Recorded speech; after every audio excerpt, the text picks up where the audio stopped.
नमस्कार दोस्तों, स्वागत है आप सभी का आपके अपने YouTube चैनल द वंसु वॉइस में। दोस्तों, अगर आप भी अपनी लाइफ में कुछ नया सीखने की चाहत रखते हैं तो इस चैनल को अभी सब्सक्राइब करें। तो चलिए आज की प्रस्तुति शुरू करते हैं। जय श्री हरि विष्णु जय मां लक्ष्मी। दोस्तों, 23 नवंबर 2023 गुरुवार के दिन करीब 400 वर्षों बाद एक दिव्य और दुर्लभ संयोग बनने जा रहा है, क्योंकि इस दिन सभी एकादशियों में से सबसे बड़ी एकादशी देवउठनी एकादशी पढ़ने जा रही है। दोस्तों, यह एकादशी गुरुवार के दिन पर रही है, जिस वजह से इस दिन 3 बड़े योगों का निर्माण हो रहा है, जो कि है धन लक्ष्मी योग, अमृत सिद्धि योग और गज केसरी योग। दोस्तों, इन 3 योगों के निर्माण की वजह से इस एकादशी पर भगवान विष्णु और मां लक्ष्मी की असीम कृपा बरसने वाली है। और अगर इस दिन आप चुपचाहे किसी को बिना बताए गाय को यह चीज खिला देते हैं तो आपकी सभी समस्याओं का हल संपूर्ण रूप से हो जाएगा। दोस्तों, एक साल में करीब 24 एकादशी पड़ती है और 23 नवंबर को पढ़ने वाली एकादशी सभी एकादशियों में सबसे बड़ी मानी जाती है। इसलिए इस दिन गाय से जुड़ा ये अचूक उपाय आपकी हर परेशानी को हल कर देगा, चाहे वह धन को लेकर हो या सेहत या संतान की प्राप्ति को लेकर। इसलिए दोस्तों, वीडियो को आखिर तक जरूर देखें। और दोस्तों, अगर आप भी अपने जीवन में भगवान श्री हरि विष्णु की कृपा पाना चाहते हैं तो इस वीडियो को लाइक करके कमेंट में जय श्री हरि जय मां लक्ष्मी लिखना ना भूलें। दोस्तों, हर साल कार्तिक मास के शुक्ल पक्ष की एकादशी तिथि को देवउठनी एकादशी मनाई जाती है। देवउठनी एकादशी का दिन श्री हरि विष्णु को समर्पित है। इस दिन जगत के पालनहार श्री हरि विष्णु अपनी 4 महीने की योग निद्रा से जागते हैं। इसके बाद से ही सभी मांगलिक कार्य आरंभ हो जाते हैं। इसके अलावा देवउठनी एकादशी भगवान विष्णु को प्रसन्न करने के लिए भी बेहद उत्तम मानी जाती है। इस दिन भगवान विष्णु को प्रसन्न करने के लिए कुछ लोग व्रत रखते हैं और पूजा करते हैं। इस दिन सच्ची श्रद्धा और भक्ति भाव से भगवान विष्णु की पूजा करने से सभी मनोकामनाएं पूर्ण होती हैं।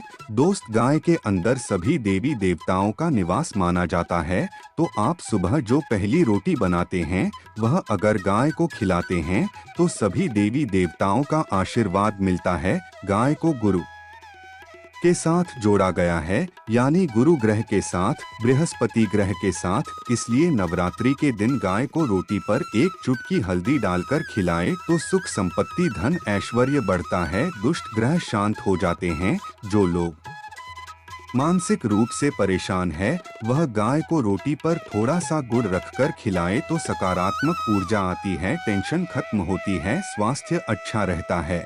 और अगर आपको लगता है कि आपके सभी ग्रह खराब है तो ऐसे में गाय को पहली रोटी रोज खिलाएं। सभी ग्रह धीरे धीरे शुभ हो जाएंगे। कभी कभी जीवन में लंबे समय से कोई शुभ मंगल कार्य नहीं हो रहे होते हैं, तब ऐसे में आप गाय को रोटी खिलाएं। गाय के मस्तक को छूकर अपनी मन्नत कहे, प्रणाम करें, पैर छुए तो आपकी मन्नत जरूर पूरी होगी। तो यह था गाय को आप क्या खिलाएं उसके बारे में, लेकिन गाय को क्या नहीं खिलाना चाहिए अब हम वह भी जान लेते हैं। दोस्तों, गाय को रोटी तो हर कोई खिलाता है।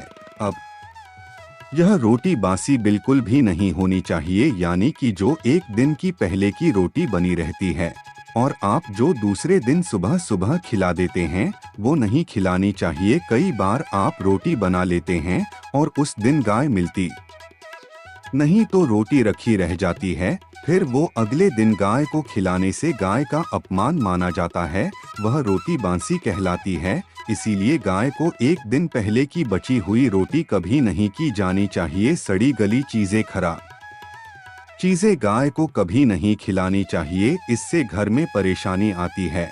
और अगर आप ऐसा करते हैं तो अपनी आदत को बदल दीजिए, इससे घर में तकलीफें आती है।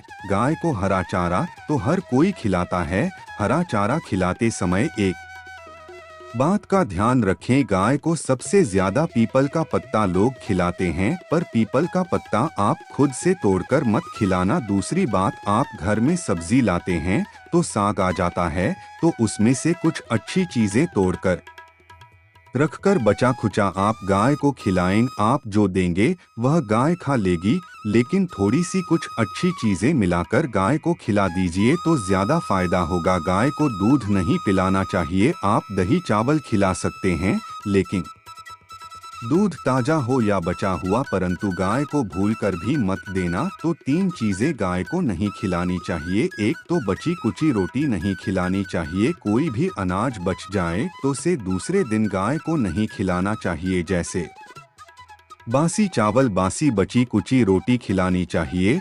और अगर आप चारा खिलाते हैं तो सड़ा गला मत खिलाइए, और अगर खिलाते हैं तो उसके साथ कुछ अच्छी चीजें मिला लें। और गाय को दूध भी नहीं पिलाना चाहिए। तो ये चीजें गाय को बिल्कुल भी नहीं खिलानी है, नहीं तो घर में गरीबी आती है, माता लक्ष्मी आपके घर में वास करना छोड़ देती है। दोस्तों, 84 लाख योनियों के सफर करके आत्मा अंतिम योनि के रूप में गाय का रूप धारण करती है। गाय लाख योनियों का वह पड़ाव है जहां आत्मा विश्राम करके आगे की यात्रा शुरू कर दी है।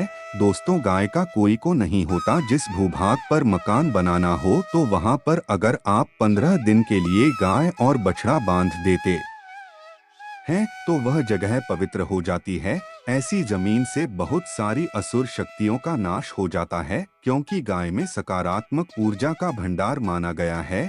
दोस्तों, गाय का मार्ग रोकना, अगर आप कहीं भी जा रहे हैं और गाय माता आपका मार्ग रोक दें तो यह बहुत ही शुभ माना जाता है। गाय और बछड़े का दर्शन एक साथ आपको हो जाए तो आपकी सफलता का प्रतीक माना जाता है। अगर आपके घर के आसपास गाय घूमती रहती है तो इसका मतलब है कि आपके घर से काफी सारे संकट अपने आप ही दूर होने वाले हैं और सुख समृद्धि पूर्वक जीवन आपको मिलता है। गाय के समीप अगर आप चाहते हैं तो कई संक्रामक रोग, कफ, सर्दी, खांसी, जुकाम आदि आश्चर्यजनक रूप से अपने आप ही बिना दवाइयों के ही नाश हो जाती है। अगर आपको गाय अचानक से पूंछ मार देती है तो यह बहुत ही शुभ संकेत माना जाता है, और काली चितकबरी गाय का ऐसा करना और भी ज्यादा शुभ माना गया है। पंचगव्य जो होते हैं वह कई रोगों में लाभदायक है। पंचगव्य क्या होते हैं? गाय के दूध, दही, घी, मूत्र और गोबर, इन सभी को शरीर की रोग निरोधक क्षमता को बढ़ाकर रोगों को दूर करने वाला माना गया है। ऐसा कोई रोग नहीं है जिसका इलाज पंचगव्य से नहीं किया जा सकता। दोस्तों, आज के समय में लोग गाय माता की पूजा करने के बजाय, उनका सही उपयोग करने के बजाय उनको काटकर मारकर खाना ज्यादा पसंद करते हैं। शायद यह सुनकर आपको बुरा तो जरूर लगेगा, पर यह सच है। और गाय को रोटी देने से न केवल सुख समृद्धि की प्राप्ति होती है बल्कि बरकत होने लगती है। अगर आप गाय को पाल सके तो अच्छी बात है, लेकिन आज के मॉडर्न युग में जहां लोगों को शायद खुद के घर में रहने की जगह नहीं है, ऐसे में गाय को रखना थोड़ा कठिन और महंगा हो सकता है। ऐसे में आप गाय को रोटी तो दे ही सकते हैं। कम से कम रोटी देकर आप सुख समृद्धि को प्राप्त कर सकते हैं। आपके घर में बरकत होने लगती है। हमारे बुजुर्ग हमेशा कहते आए हैं कि गाय को रोटी खिलाना चाहिए, लेकिन समय के चलते गाय की सेवा हर कोई नहीं कर पाता। कम से कम रोटी तो आप खिला ही सकते हैं। अगर रोटी भी नहीं खिला सकते तो जैसे काफी सारे जो हमारे भाई बहन विदेशों में रहते हैं तो उनको गाय नहीं मिलती है, वह पूछते हैं कि हम कैसे गौ सेवा करें। आप ऐसा कर सकते हैं, आप गाय के नाम के पैसे निकालते जाएं और फिर आप चाहे तो कभी इंडिया आए तो आप गौशाला में दान दे दें, या फिर आप चाहे तो वहीं पर किसी गरीब को गाय के नाम की रोटियां खिलाएं, या फिर किसी भी अनाथ आश्रम में चले जाएंगे, किसी वृद्ध आश्रम में चले जाएं, किसी भी दूसरे सफेद पशु को आप भोजन कराएं। यह भी आपके लिए बहुत ही अच्छा होने वाला है। कम से कम रोटी जरूर खिलाएं। दोस्तों, हमारे देश में कई जगह देखा गया है और कई लोगों का प्रश्न आता है कि हम झूठी रोटी गाय को देते हैं, क्या यह सही है या गलत है? हम झूठा खाना, बचा हुआ खाना गाय को खिलाते हैं, यानी कि जो बच जाता है वह गाय के हवाले कर दिया जाता है। तो आपको बता दें दोस्तों, रामायण काल में गाय माता को एक श्राप मिला था, उसी वजह से आज उनके साथ ऐसा हो रहा है। उसी शराब की वजह से गौमाता में देवी देवताओं का वास होने के बाद भी उनको जूठा खाना पड़ता है, यहाँ तक कि गाय पॉलिथीन भी खाती है। हालांकि यह किसी भी लिहाज से सही नहीं है। आपको बता दें, वाल्मीकि रामायण में सीता द्वारा पिंडदान देकर दशरथ की आत्मा को मोक्ष मिलने का संदर्भ आता है। जो लोग जानते होंगे वह जानते हैं कि वनवास के दौरान भगवान राम लक्ष्मण और सीता मां पितृपक्ष के दौरान श्राद्ध करने के लिए गया धाम पहुंचे। वहां श्राद्ध कर्म करने के लिए जरूरी सामग्री जुटाने राम और लक्ष्मण तो चले गए और सामान लेकर नहीं आए। इधर दोपहर हो गई, दान का समय निकलता जा रहा था। सीता माँ घबराने लगी, तभी दशरथ की आत्मा ने पिंड दान की मांग कर दी। अब गया जी के आगे फाल्गुनी नदी पर अकेली सीता जी मुश्किल में पड़ गई। उन्होंने फाल्गुनी के साथ वट वृक्ष केतकी के फूल और गाय को साक्षी मानकर बालू का पिंड बनाया और स्वर्गीय राजा दशरथ अपने ससुर के नियमित पिंड दान कर दिया। थोड़ी देर में जब भगवान राम और लक्ष्मण लौटे तो उन्होंने कहा कि समय निकल जाने के कारण मैंने पिंड दान कर दिया, बिना सामग्री के पिंडदान कैसे हो सकता है। इसीलिए राम जी ने सीता माँ से इसका प्रमाण मांगा। तब सीता माँ ने कहा कि जो फाल्गुन नदी के रेत है, केतकी के फूल है, गाय और वट वृक्ष है, जो मेरे द्वारा किए गए श्राद्ध कर्म की गवाही दे सकते हैं। ने में फाल्गुन नदी, गाय और केतकी के फूल तीनों इस बात को मुकर गए और उन्होंने कहा सीता माँ झूठ बोल रही है, सिर्फ वट वृक्ष ने सही बात कही। तब सीता जी ने दशरथ का ध्यान करते हुए उनसे ही गवाही देने की प्रार्थना करें। दशरथ जी ने सीता माँ की प्रार्थना को डोट स्वीकार करके घोषणा की थी, एंड वक्त पर सीता ने मुझे पिंड दान कर दिया। इस पर राम आश्वस्त हुए, लेकिन तीनों गवाहों द्वारा झूठ बोलने पर सीता जी उनसे क्रोधित हो गई और उन्हें श्राप दिया और फाल्गुन नदी से कहा कि जा, तेरा नाम सिर्फ नदी रहेगा, लेकिन तुझ में पानी कभी नहीं रहेगा। इस कारण आप भी जानते होंगे, जो लोग जानते हैं, फल्गु नदी आज भी गया में सूखी ही रहती है।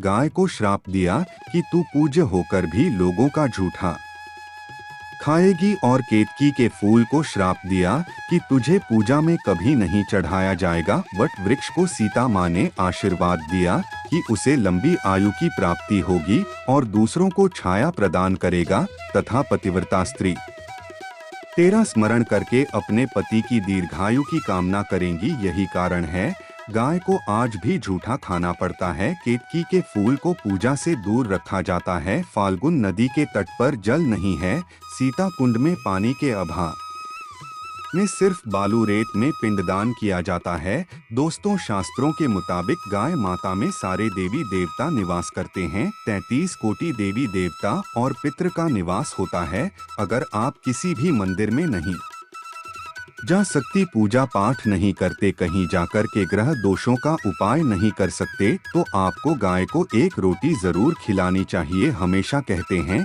कि पहली रोटी गाय को अगर आप भी खिलाते हैं तो आप दुनिया के सारे सुखों को डोट प्राप्त कर सकते हैं। आपने अक्सर सुना होगा कि रसोई में पहली रोटी जो भी बने गाय को दे देनी चाहिए। हर रोज गाय को एक रोटी देने से आपके जीवन के सभी दुख दर्द दूर हो जाते हैं। खाना बनाते वक्त हमेशा पहली एक रोटी गाय की निकाल दें। इसके बाद ही परिवार के सभी सदस्यों के लिए आपको रोटियां सेकने चाहिए। कोशिश करनी चाहिए कि गाय की उस रोटी में थोड़ा सा हल्दी मिला दें। इससे गाय को रोटी खिलाने का अपार फल प्राप्त होता है। अगर गुरुवार का दिन हो तो एक लोई ले सने हुए आटे की लोई बना लें और उसमें हल्दी मिलाकर गाय को खिला दें। आपके जीवन में शुभता आती, वैभव आता है, धन संपत्ति तथा शक्ति का वास होता है। आप जो भी हासिल करना चाहते हैं जिंदगी में, तो आप देखेंगे कि आपको मिनट में हासिल हो जाता है। तो दोस्तों, ये थे गाय से जुड़े कुछ उपाय जो आपको इस एकादशी पर जरूर करने चाहिए। वहीं दोस्तों, इस दिन आपको अपनी राशि के अनुसार ये उपाय जरूर करने चाहिए, जिससे आपकी सभी समस्याओं का हल तुरंत हो सके। मेष राशि, देवउठनी एकादशी पर अगर आप अपने जीवन में सौभाग्य को बनाए रखना चाहते हैं तो तुलसी के पौधे पर लाल चुनरी चढ़ाएं और श्री विष्णु को एकादशी नारियल अर्पित करें। वृषभ राशि, देवउठनी एकादशी पर अगर आप हर क्षेत्र में कामयाब होना चाहते हैं, जीवन की बुलंदियों को छूना चाहते हैं, तो आज के दिन भगवान विष्णु की मूर्ति और तुलसी के पौधे की पूजा करके इत्र अर्पित करें व उन्हें मंदिर में दान कर दें। मिथुन राशि, देवउठनी एकादशी पर अगर आप अब जिंदगी को हमेशा खुशहाल देखना चाहते हैं, तो आपको आटा भूनकर उसमें शक्कर मिलाकर पंजीरी का प्रसाद बनाना चाहिए और उसमें केले के टुकड़े और साबुत तुलसी की पत्तियां भी डालनी चाहिए। अब भगवान विष्णु की विधिपूर्वक पूजा करें और उन्हें इस प्रसाद का भोग लगाएं। इसके बाद बाकी बचे प्रसाद को परिवार के सब सदस्यों में बांट दें। कर्क राशि, देवउठनी एकादशी पर अगर आप अपनी नौकरी में अच्छी आमदनी पाना चाहते हैं, तो श्री विष्णु को हल्दी का टीका लगाएं और तुलसी दल से उनकी पूजा करें। पूजा के बाद हाथ जोड़कर भगवान से प्रार्थना करें। सिंह राशि, देवउठनी एकादशी पर अगर आप शादीशुदा हैं और आपकी शादी में कुछ परेशानी चल रही है, तो आप दोनों को मिलकर दक्षिणावर्ती शंख में जल भरकर श्री विष्णु को डोट अर्पित करना चाहिए। साथ ही मंदिर के प्रांगण में या किसी बाग बगीचे में तुलसी का पौधा रोपित करना चाहिए। कन्या राशि, देवउठनी एकादशी पर अगर आप अपनी जिंदगी में भरपूर ऊर्जा बनाए रखना चाहते हैं, तो आपको तुलसी के पौधे की जड़ के पास एक पीले रंग का कपड़ा रखना चाहिए और तुलसी जी को मिश्री का भोग लगाना चाहिए। भोग लगाने के बाद बचे हुए प्रसाद को परिवार के सभी सदस्यों में बांट दें और वहां रखे पीले रंग के कपड़े को डोट अगले दिन ब्राह्मण को दान कर दें। तुला राशि, देवउठनी एकादशी पर अगर आपकी बेटी के विवाह में किसी प्रकार की अड़चन आ रही है, तो उन अड़चनों से छुटकारा पाने के लिए आपको 5 तुलसी दल लेकर उस पर हल्दी का टीका लगाकर श्री हरि को अर्पित करना चाहिए। वृश्चिक राशि, देवउठनी एकादशी पर अगर आप अपना मनपसंद जीवन साथी पाना चाहते हैं, तो ओम नमो भगवते नारायणाय मंत्र का जप करते हुए तुलसी के पौधे में केसर मिश्रित दूध अर्पित करें। साथ ही भगवान विष्णु को भी केसर मिश्रित दूध का भोग लगाएं। धनु राशि, देवउठनी एकादशी पर अगर आप अपनी आर्थिक सुख समृद्धि में बढ़ोतरी करना चाहते हैं, तो तुलसी जी को भोग के रूप में बताशे अर्पित करें और पौधे के पास घी का दीपक जलाएं। साथ ही भगवान विष्णु की धूप, दीप, पुष्प आदि से पूजा करें और पूजा के समय कुछ सिक्के और कौड़ियां रखें। जब पूजा समाप्त हो जाए, तो उन सिक्कों और कौड़ियों को संभालकर अपनी तिजोरी में रख दें। मकर राशि, देवउठनी एकादशी पर अगर आप अपने दाम्पत्य संबंधों को सुखमय और मधुर बनाना चाहते हैं, तो तुलसी के पौधे में श्रृंगार का सामान चढ़ाकर उसकी पूजा करनी चाहिए और पूजा के बाद सारा सामान किसी सुहागिन महिला को भेद कर देना चाहिए। कुंभ राशि, देवउठनी एकादशी पर आपके जीवन में किसी प्रकार का संकट न आए, आपका जीवन बिना किसी रुकावट के चलता रहे, इसके लिए शाम के समय तुलसी के पौधे के नीचे घी का दीपक जलाएं। संभव हो तो गाय के घी का दीपक जलाएं और तुलसी के पौधे को प्रणाम करते हुए अपने अच्छे जीवन के लिए प्रार्थना करें। मीन राशि, देवउठनी एकादशी पर अगर आप अपनी संतान के दाम्पत्य जीवन को बेहतर बनाना चाहते हैं, तो आपको भगवान विष्णु और तुलसी के पौधे की विधि पूर्वक पूजा करनी चाहिए और भगवान को इलायची का जोड़ा अर्पित करना चाहिए। पूजा के बाद उस इलायची की जोड़ी को अपनी संतान को खाने के लिए दे दें। आशा है आज की प्रस्तुति में बताई जानकारी आपको अच्छे से समझ आ गई होगी। प्लीज हमारे चैनल द वंसु वॉइस को सब्सक्राइब करें। धन्यवाद।